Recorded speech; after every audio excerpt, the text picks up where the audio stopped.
Welcome back to our channel. വളരെ blessed ആയിട്ടുള്ള വളരെ ഹാപ്പി ആയിട്ടുള്ള ഒരു വ്ലോഗാണ് ഞാൻ ഇന്ന് നിങ്ങളുടെ മുന്നിൽ കാണിക്കുന്നത് കേട്ടോ. ഇന്നൊരു ട്രാവൽ വ്ലോഗാണ്. നമ്മൾ പോകുന്നത് ഗുരുവായൂരിലേക്കാണ് കേട്ടോ. ആ ഒരു ദേവലോകത്ത്, ആ ഒരു മണ്ണില് കാല് കുത്തുക എന്ന് പറയുന്നത് തന്നെ വലിയ ഭാഗ്യാണ്. പക്ഷെ ഈ ഒരു സമയത്ത് കാല് കുത്തുക എന്ന് പറയുന്നത് മഹാഭാഗ്യാണ് കേട്ടോ. കാരണം ഗുരുവായൂർ ഉത്സവം നടന്നുകൊണ്ടിരിക്കുകയാണ്. മാർച്ച് 10-ാം തീയതി തുടങ്ങിയിട്ട് മാർച്ച് 19-ാം തീയതി വരെയാണ് കേട്ടോ ഗുരുവായൂരിലെ ഈ വർഷത്തെ ഉത്സവകാലം. നമ്മൾ എല്ലാവരും ഇങ്ങനെ റെഡി ആയിട്ട് പോകുന്നതിന് ഒരു കാരണം കൂടി ഉണ്ട് കേട്ടോ. അതാണ് പറഞ്ഞാൽ തീരാത്ത സന്തോഷം എന്ന് പറയുന്നത്. നമ്മൾക്ക് തിരുവാതിരക്കളി അവിടെ ഗുരുവായൂരപ്പന്റെ ആ മണ്ണിൽ അവതരിപ്പിക്കാൻ വേണ്ടിയിട്ട് ഒരു അവസരം കിട്ടിയതാണ് കേട്ടോ. അത് ഭയങ്കര സന്തോഷമുള്ള ഒരു കാര്യമാണ്. ഈ ഉത്സവകാലത്ത് ഗുരുവായൂരിൽ ഒരുപാട് പരിപാടികൾ ഉണ്ട് കേട്ടോ. അപ്പോൾ അവിടെ ഗുരുവായൂരില് വടക്കേ നടക്കില് ഒരു പുതിയ സ്റ്റേജ് ഉണ്ട്, വൃന്ദാവനം എന്ന പേരില്. ആ സ്റ്റേജില് തിരുവാതിരക്കളികൾ രാവിലെ 5 മണി മുതൽ രാത്രി 10 മണി വരെ നിർത്താതെ തിരുവാതിരക്കളികൾ തന്നെയാണ് നടന്നുകൊണ്ടിരിക്കുന്നത്. അങ്ങനെ അതിൽ പങ്കെടുക്കാൻ നമുക്കും ഈ വർഷം ഒരു അവസരം കിട്ടിയിരിക്കുകയാണ് കേട്ടോ. അപ്പൊ അതിന് നമ്മൾ മുന്നേ കൂട്ടി രജിസ്റ്റർ ചെയ്യണം. ശരിക്കും ജനുവരി, ഫെബ്രുവരി ആ ഒരു മാസങ്ങളിലൊക്കെ തന്നെ അത് രജിസ്റ്റർ ചെയ്ത് അവർ നമ്മളെ സെലക്ട് ചെയ്തിട്ടുണ്ടെങ്കിൽ മാത്രമാണ് നമുക്ക് അവിടെ പ്രോഗ്രാം അവതരിപ്പിക്കാനുള്ള ആ ഒരു ഇത് കിട്ടുക. ഞാൻ എൻ്റെ 10ാം ക്ലാസ്സിൽ പഠിക്കുന്ന സമയത്താണ് കേട്ടോ ഗുരുവായൂരിൽ അവസാനമായിട്ട് സ്റ്റേജിൽ പ്രോഗ്രാം അവതരിപ്പിച്ചിട്ടുണ്ടായിരുന്നത്, ഡാൻസ് ചെയ്തിട്ടുണ്ടായിരുന്നത്. അതിനുശേഷം പിന്നെ ഇതുവരെ അങ്ങനെയുള്ള ഒരു അവസരങ്ങളൊന്നും വന്നിട്ടില്ല. പിന്നെ മക്കളുടെ ഡാൻസ് പ്രോഗ്രാം ഉണ്ടായിരുന്നു ഗുരുവായൂർ സ്റ്റേജിലൊക്കെ വെച്ചിട്ട്.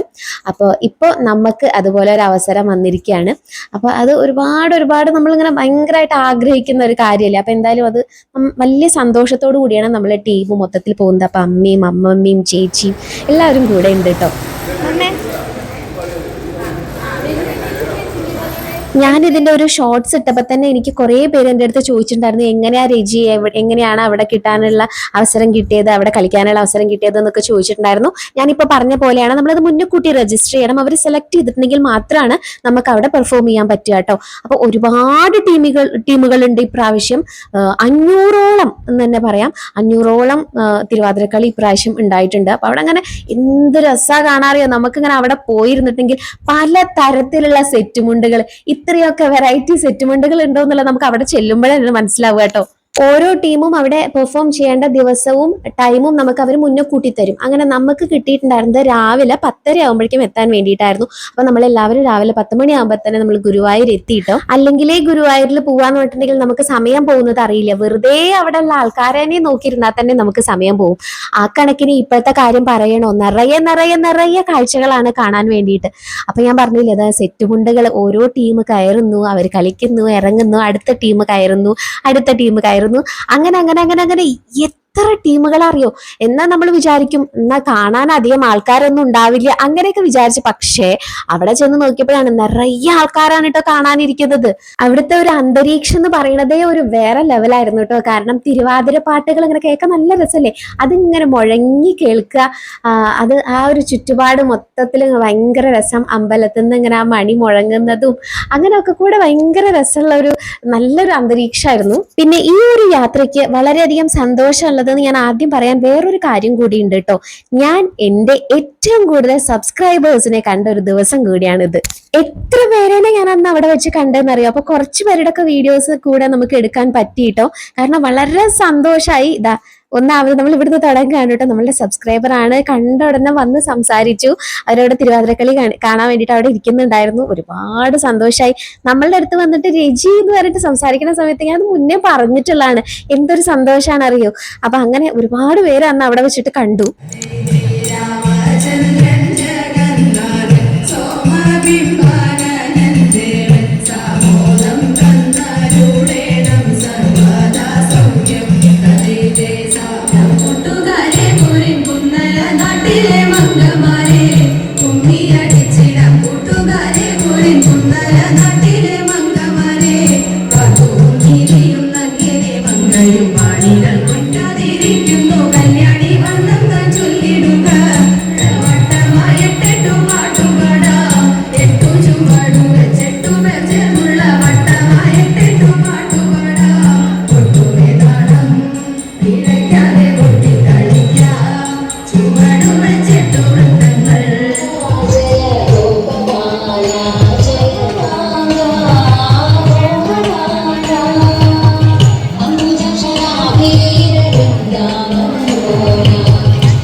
തിരുവാതിരക്കളി നടത്തുന്നത് വിഷ്ണു മാതൃസമിതി വളാഞ്ചേരി.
അവിടെ നമ്മുടെ തിരുവാതിരക്കളി അവതരിപ്പിക്കാൻ ഭാഗ്യം കിട്ടിയത് തന്നെ വലിയ കാര്യം എന്ന് വിചാരിച്ചിരിക്കുമ്പോഴാണ് നമുക്ക് അതിലേറെ സന്തോഷമായിട്ട് വേറൊരു കാര്യം കൂടെ ഉണ്ടായത് കേട്ടോ.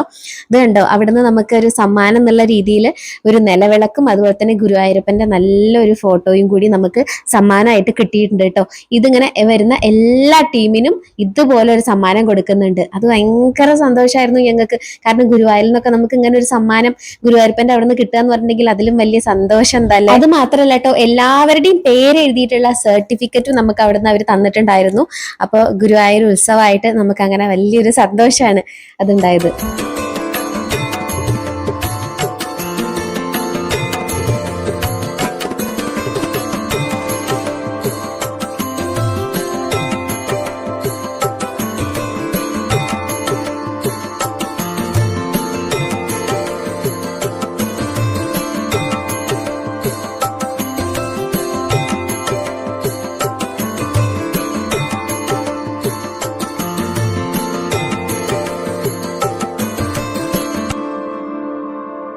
നമുക്ക് അവിടുന്ന് കിട്ടിയിട്ടുള്ള ഈ ഒരു ഉപഹാരം എന്ന് പറയുന്നത് നമുക്ക് വലിയ കാര്യമാണ്. അപ്പൊ നമ്മൾ കിട്ടിയിട്ടുള്ള ആ ഒരു സമ്മാനം നമ്മൾ അവിടെ വെച്ചിട്ട് തന്നെ നമ്മളുടെ അടുത്തുള്ള അമ്പലം, നമ്മളുടെ നാട്ടിലത്തെ നരസിംഹമൂർത്തി ക്ഷേത്രത്തിലേക്ക് കൊടുക്കാൻ വേണ്ടിയിട്ട് അപ്പൊ തന്നെ അത് അമ്മേനെ ഏൽപ്പിക്കുകയാണ് കേട്ടോ ചെയ്തത്.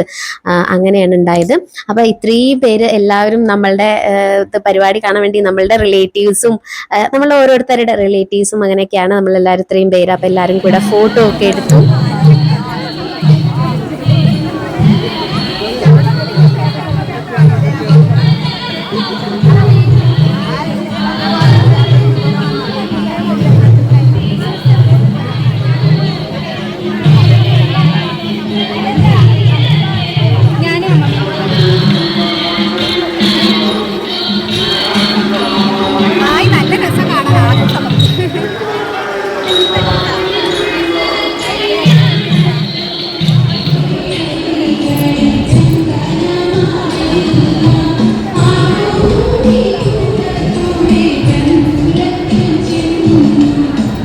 അങ്ങനെ അത് കഴിഞ്ഞിട്ട് നമ്മൾ കയറിയിട്ട് തൊഴുതു. ഏറ്റവും ഉള്ളിൽ കയറിയിട്ട് തൊഴാൻ പറ്റില്ല കേട്ടോ, പറ്റിയിട്ടുണ്ടായിരുന്നില്ല. കാരണം അതിന് ഒരുപാട് വലിയ ക്യൂ ആയിരുന്നു. കാരണം നമ്മളിപ്പോ പ്രോഗ്രാമിന് വന്നിട്ട് അവിടെയല്ല നിന്നിരുന്നത്. അപ്പൊ അത് കാരണം കൊണ്ട് പിന്നെ ക്യൂവിൽ വന്ന് നിൽക്കണം വെച്ചെങ്കിൽ ഒരുപാട് പിന്നിൽ പോയി നിൽക്കണം. അപ്പൊ നമ്മൾ ജസ്റ്റ് ഉള്ളിൽ കയറിയിട്ട് തൊഴുതിട്ട് അങ്ങനെ ഇറങ്ങി. ഇനി നമ്മൾ പോകുന്നത് എവിടേക്കാണ് വെച്ചെങ്കിൽ ഈ ഒരു ഉത്സവ കാലത്ത് അവിടുത്തെ പ്രധാനപ്പെട്ട ഒരു കാര്യമാണ് അവിടുത്തെ അന്നദാനം. ആ അന്നദാനത്തിന് ഒരു വളരെ പ്രത്യേകത ഉണ്ട് കേട്ടോ. എന്താണ് അന്നദാനം വെച്ചെങ്കിൽ പ്ലാവില കുത്തിയിട്ടുള്ള സ്പൂണാണ് ഉണ്ടാവുക. അതുപോലെ തന്നെ പാള കൊണ്ട് ഉണ്ടാക്കിയിട്ടുള്ള പ്ലേറ്റ് ആണ്. അതിൽ നല്ല കുത്തരിയുടെ കഞ്ഞി, എൻ്റെ അമ്മോ എന്തൊരു ടേസ്റ്റ് അതെന്നറിയോ. അതിൻ്റെ കൂടെ ഇടിച്ചക്ക തോരൻ, അല്ല ഇടിച്ചക്ക പുഴുക്ക്, പുഴുക്ക്. പിന്നെ അതിൻ്റെയും കൂടെ ഒരു സ്പെഷ്യലാണ് നാളികേരപ്പൂളും ശർക്കരപ്പൊടി. എൻ്റെ അമ്മോ, വിശന്നിങ്ങനെ ഇരിക്കുമ്പോ ഈ ഒരു കഞ്ഞി കിട്ടുമ്പോ അതിന്റെ ഒരു സുഖം എന്ന് പറയുന്നത് സത്യം പറയാൻ കേട്ടോ, സത്യം. ഞാൻ വീട്ടിൽ നിന്ന് എത്രത്തോളം നമ്മൾ കഞ്ഞി കുടിച്ചിട്ടുണ്ട്, പക്ഷെ അതിനൊന്നും ഇത്ര ഒരു ടേസ്റ്റ് നമുക്ക് ഒരിക്കലും നമ്മളെ ലൈഫിൽ കിട്ടില്ലാത്ത മാതിരി തോന്നും. എനിക്ക് അത്ര ഇഷ്ടപ്പെട്ടു ആ ഒരു കഞ്ഞി. ഭയങ്കര സുഖമായിരുന്നു. അത്ര ചൂടല്ല, പക്ഷെ പാകത്തിന് നല്ല സുഖമായിട്ട് കുടിക്കാൻ പറ്റിയ ആ ഒരു സുഖമായിട്ടുള്ള ഒരു ഇളം ചൂടുള്ള ആ കഞ്ഞി നമ്മളതിങ്ങനെ കുടിച്ചു കഴിയുമ്പോണ്ടല്ലോ നമ്മൾക്ക് ഇങ്ങനെയുള്ള കിട്ടുന്ന ഒരു സന്തോഷവും ഒരു സമാധാനവും അതൊക്കെ ഒന്ന് വേറെയാണ് കേട്ടോ. ഈ ഒരു ഉത്സവകാലത്ത് പോകുന്നവർക്കാണ് ഈ ഒരു കഞ്ഞി കുടിക്കാനുള്ള ഭാഗ്യം ഉണ്ടാവുക കേട്ടോ. അങ്ങനെ നമ്മൾ പ്രസാദ കൗണ്ടറിൽ പോയിട്ട് അവിടുത്തെ പ്രധാനപ്പെട്ടതാണല്ലോ വെണ്ണ, പഴം, പഞ്ചസാര, പായസം, അതൊക്കെ വാങ്ങിയിട്ട് നമ്മൾ അവിടെ നിന്ന് തിരിച്ചു പോരുകയാണ് കേട്ടോ. അപ്പൊ അവിടെ ഇങ്ങനെ ശരിക്കും കലവറ കാണണം. ഉത്സവത്തിന്റെ ഭക്ഷണം ഉണ്ടാക്കുന്നത് എൻ്റെ അമ്പോ എന്ത് രസാന്നറിയോ. നമ്മൾ പച്ചക്കറി കടയിൽ പോയാലും കൂടെ ഇത്രയും അധികം പച്ചക്കറികൾ നമ്മൾ കാണില്ല. അത്രയും ആൾക്കാരും ഒരുപാട് സാധനങ്ങളും ഒക്കെ ആയിട്ട് എല്ലാവരും ഗംഭീര പണിയിലാണ്. അപ്പൊ അവിടെ ചെല്ലുന്ന നമുക്ക് പോലും അവിടെ ഇരുന്നിട്ട് അവരെ കൂടെ ഇരുന്നിട്ട് പണിയെടുക്കാത്രേ. അതായത് അത്രയും സാധനങ്ങൾ ഉണ്ടാക്കണ്ടേ. അപ്പൊ അങ്ങനെ നല്ലൊരു കാഴ്ച കണ്ടിട്ട് അത് ശരിക്കും പോയി കാണണം. നമ്മളുടെ എല്ലാവരുടെയും മനസ്സും വയറും ഒരുപോലെ നിറഞ്ഞിട്ടാണ് എന്നുള്ളത് ഓരോരുത്തരുടെയും മുഖത്ത് നോക്കുമ്പോൾ മനസ്സിലാവും കേട്ടോ. കാരണം എല്ലാവർക്കും അതെ ഒരുപോലെ സന്തോഷമായിരുന്നു. അവിടെ പോയി പരിപാടി അവതരിപ്പിക്കാൻ കഴിഞ്ഞതിനും അവിടുത്തെ ഭക്ഷണം കഴിക്കാൻ പറ്റിയതിനും എല്ലാം കൊണ്ടും ഒരുപാട് ബ്ലെസ്ഡ് ആയ ഒരു ഫീലിംഗ് ആയിരുന്നു. തൊഴാൻ വേണ്ടിയിട്ട് ക്യൂ നിൽക്കുന്നവരുടെ തിരക്കാണ് കേട്ടോ അപ്പുറത്തെ സൈഡിൽ കാണുന്നത്. പിന്നെ ഗുരുവായൂരിൽ എത്തിക്കഴിഞ്ഞിട്ടുണ്ടെങ്കിൽ ഈ കടകളുടെ ഒരു വീഡിയോ എങ്കിലും എടുക്കാണ്ട് നമ്മൾ എങ്ങനെ തിരിച്ചു പോരാ അല്ലേ. അതൊരു ലോകമാണ്. ഇത് ഞാൻ എത്ര പ്രാവശ്യം പറഞ്ഞാലും എനിക്കത് മതിയാവില്ല എന്ന് തന്നെ പറയാം. ഇപ്രാവശ്യം ഞാൻ ഷോപ്പിങ്ങിന് ഇറങ്ങിയിട്ടുള്ളത് ഒറ്റയ്ക്കല്ല. ഇപ്രാവശ്യം ഞാൻ എൻ്റെ ടീമില് എൻ്റെ കൂട്ടുകാരെ എല്ലാവരും കൂട്ടിയിട്ടാണ് പോകുന്നത് കേട്ടോ. അപ്പൊ നമ്മൾ എല്ലാവരും കൂടി പോകുന്നത് നമ്മൾ കഴിഞ്ഞ പ്രാവശ്യം പോയിട്ടുള്ള ആ ഷോപ്പില്ലേ, ആ ഷോപ്പിനെ പറ്റി എനിക്ക് പ്രത്യേകം പറയണം. നമ്മൾ കഴിഞ്ഞ പ്രാവശ്യം പോയിട്ട് വീഡിയോ ഇട്ടിട്ട് ഞാൻ ഇപ്രാവശ്യം വീണ്ടും അവിടെ ആ ഷോപ്പിൽ പോയ സമയത്ത് നമ്മളുടെ മുമ്പത്തെ വീഡിയോ കണ്ടിട്ട് സാധനം വാങ്ങിക്കാൻ വേണ്ടി വന്നിട്ടുള്ള ആള് അവിടെ കണ്ടോ, നമ്മള് സബ്സ്ക്രൈബർ ആണ്. അവിടെ ചെന്നിട്ട് നോക്കിയപ്പോ രജിയുടെ വീഡിയോ കണ്ടിട്ട് ഇവിടെ വന്നേ കേട്ടോ. അപ്പൊ എനിക്ക് ഭയങ്കര സന്തോഷം തോന്നിട്ടോ.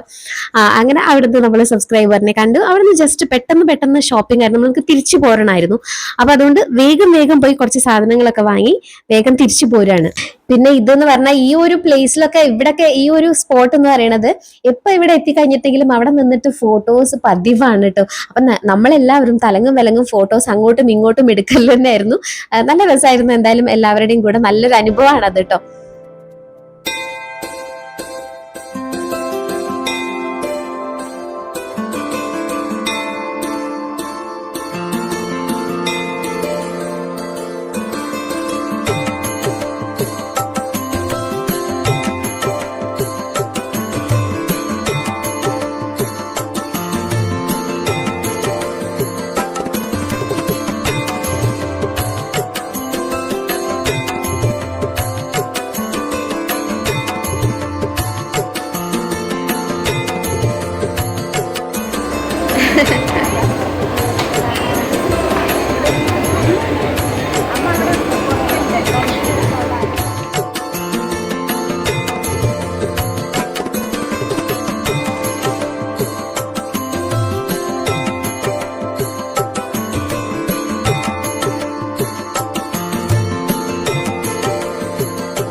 ഞാൻ പറഞ്ഞില്ലേ കുറെ സബ്സ്ക്രൈബേഴ്സിനെ കണ്ടു എന്നുള്ളത്. ഞാൻ എല്ലാവരുടെ അടുത്തും പേര് ചോദിച്ചിട്ടുണ്ടായിരുന്നു നമ്മളുടെ വീഡിയോയിൽ പറയണം എന്ന് വിചാരിച്ചിട്ട് തന്നെ. പക്ഷെ വീട്ടിൽ വന്നിട്ട് എഡിറ്റ് ചെയ്യാൻ നേരത്ത് നോക്കുമ്പോൾ എനിക്കിത് പലരുടെയും പേരുകൾ അങ്ങോട്ടും ഇങ്ങോട്ടും മാറിപ്പോകുന്നതിനേക്കാൾ അത് പറയാതിരിക്കുന്നതല്ലേ നല്ലതെന്ന് എഴുതിയിട്ട് പിന്നെ പറയാതിരിക്കേണ്ട ഒരു അവസ്ഥയായി പോയിട്ടോ.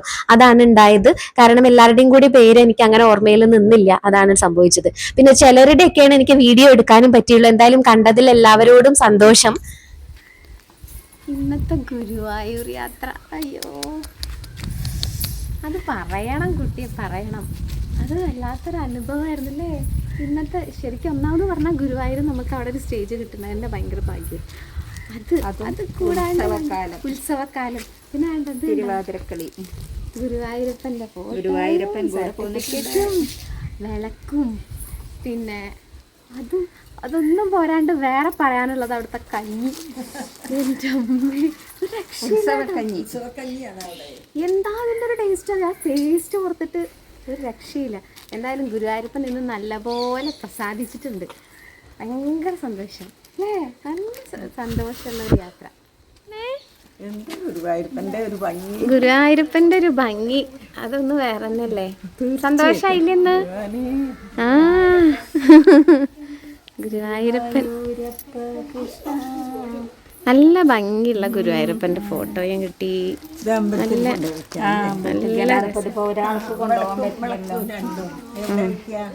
ഞാനിങ്ങനെ ഗുരുവായൂരിലത്തെ വ്ലോഗ് ഇടുന്ന സമയത്തൊക്കെ ചിലരൊക്കെ വന്ന് എനിക്ക് മെസ്സേജ് അയക്കാറുണ്ട്.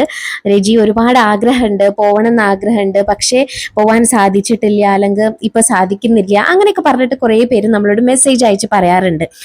അപ്പൊ അവരൊക്കെ പറയാറുണ്ട് രജിയുടെ വ്ലോഗിൽ കൂടെ അങ്ങനെ കാണുമ്പോൾ അത് ഒരുപാട് സന്തോഷമാണ്, അവിടെ പോയ ഒരു ഫീല് കിട്ടുന്നുണ്ട് എന്നൊക്കെ. അപ്പൊ എന്തായാലും അങ്ങനെ പോകാൻ ആഗ്രഹിക്കുന്നവർക്കൊക്കെ എത്രയും വേഗം അവിടെ പോകാൻ സാധിക്കട്ടെ കേട്ടോ. എന്തായാലും എനിക്ക് ഒരുപാട് സന്തോഷമുള്ള ഒരു വ്ലോഗാണ് ഇത്, ഒരു സന്തോഷമുള്ള ദിവസമായിരുന്നു അത്.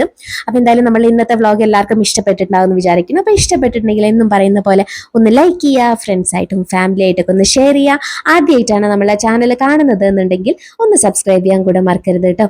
അപ്പൊ അടുത്ത വ്ലോഗായിട്ട് കാണുന്നവരേക്കും ബൈ.